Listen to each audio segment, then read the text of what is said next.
Okay, in this video, we're not doing a ton of math. We're just going over some key terms. Okay, so I'm going to start with imaginary numbers. An imaginary number is basically something we haven't gone over before. That's something that's imaginary. For example, if we have the square root of a negative number, that would be imaginary. If we took the square root of -1, that's the definition of that is just I. Or, for example, if I had the square root of -4, it's the same thing. We know the square root of 4 is 2, but because there's an extra minus sign in the square root, we're just going to say it's 2i, okay? So whenever we have a square root of a negative number, it's always going to be imaginary. Or one more example, square root of -9, that would be 3i. Okay. A real number is something that's just not imaginary. That's what a real number is. So a real number is just any number that is not imaginary. So basically, if it doesn't have an I after it, it's going to be real. Okay? A real number is any number that's not imaginary. Numbers are basically separated into two categories, real and imaginary. Okay. Now, the most basic type of number would be counting numbers. What's a counting number? A counting number are just the numbers that are the easiest to count on your finger. So counting numbers would just be numbers like 1, 2, 3, and we keep going. Those are the counting numbers, or also known as the natural numbers. Okay? What is a rational number? A rational number is any number that can be what? Expressed as a fraction. Okay, but what is a rational number? Well, any fraction is a rational number, like 3/4, 1/2. Also, 5 is a rational number because 5 can also be rewritten as 5/1. Okay? Any number that it can be expressed as a fraction will be a rational number. Also, any decimal that stops. For example, something like 3.4, any decimal that stops can be expressed as a rational number. Okay. What about irrational numbers? Irrational numbers are numbers that cannot be expressed as a fraction. So it's almost like the opposite of rational. Irrational can't be expressed as a fraction.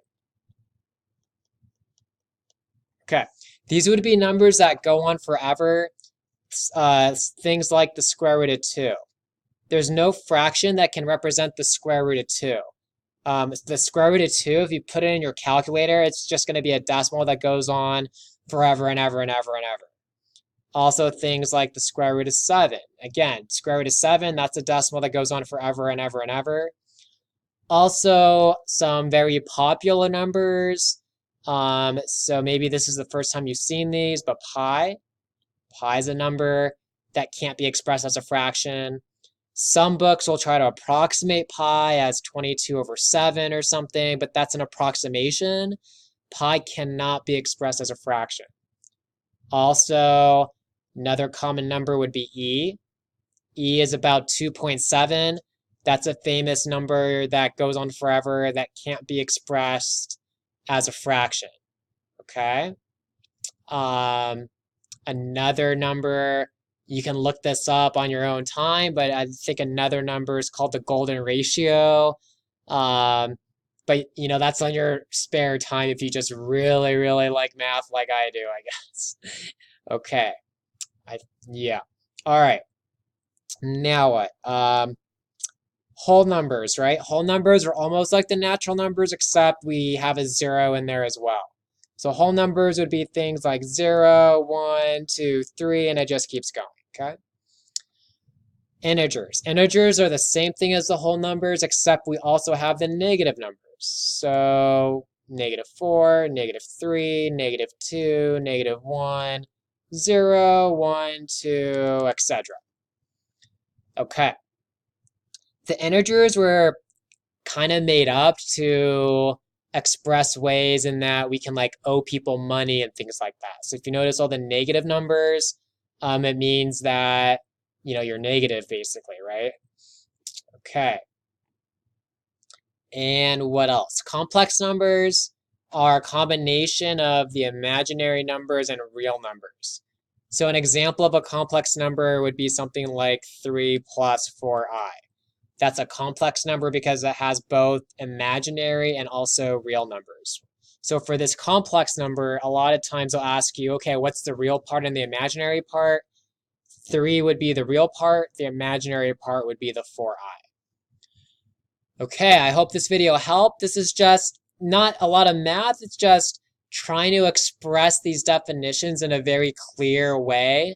I feel like the way I explained it should be a little bit more clear than all these boxes. These boxes seem a little confusing to me. Okay, I hope this video helped, and I'll see you in the next video.